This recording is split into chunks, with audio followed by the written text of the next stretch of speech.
Hey, welcome back, everyone. Temperatures are relatively warm, not nearly as bad as the triple digits we saw this weekend. Whew.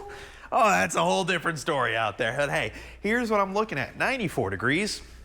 Okay, a little bit more muggy out there. I mean, muggy's more of a relative term, but you guys know what I mean. Hey, you got those westerly winds. That's going to help bring in a little bit of that drier air. It's also going to move a lot of the storms that I'm seeing well outside the region. So I'm not overly concerned with a lot of that. But hey, check this out. 94 in Odessa, Midland, 96 in Fort Stockton, 112 in Big Bend. Yeah, which area has the heat advisory? I think you guys can guess that. But hey, I'm also watching a lot of storms just outside our region. As a matter of fact, they are all outside our region, but they're beginning to kind of form right along that eastern side of our region. Check this out, right near Stamford, Snyder. Yeah, as a matter of fact, that's how quickly this whole thing moved through Colorado City, moved through Sweetwater, whoop, and it's gone. What about this big mess over here in San Angelo? Well, luckily, it's not tornado warned anymore, but you still have a whole lot of lightning, flash flood warnings as well.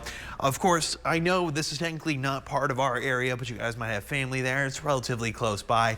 Any severe weather that I see is going to stay out to the east of us. Level 3 enhanced risk is in effect. All the storms that we're seeing right now, again, as they continue pushing farther and farther east, we don't need to worry about that. So what can we expect into the overnight hours? Well, 67. Well, that's noticeably cooler than last night when we were in the 70s. So what's going on here? Well, it's actually part of this little cold front coming through. It was stalled out yesterday, kind of just sitting right on top of I-20. Right now, all right, it's on the move. Northwest about 5 to 10 miles an hour. All right, we'll do it. What about your forecast for tomorrow? You just said a cold front's moving through. Yeah, it only cools us off through the night.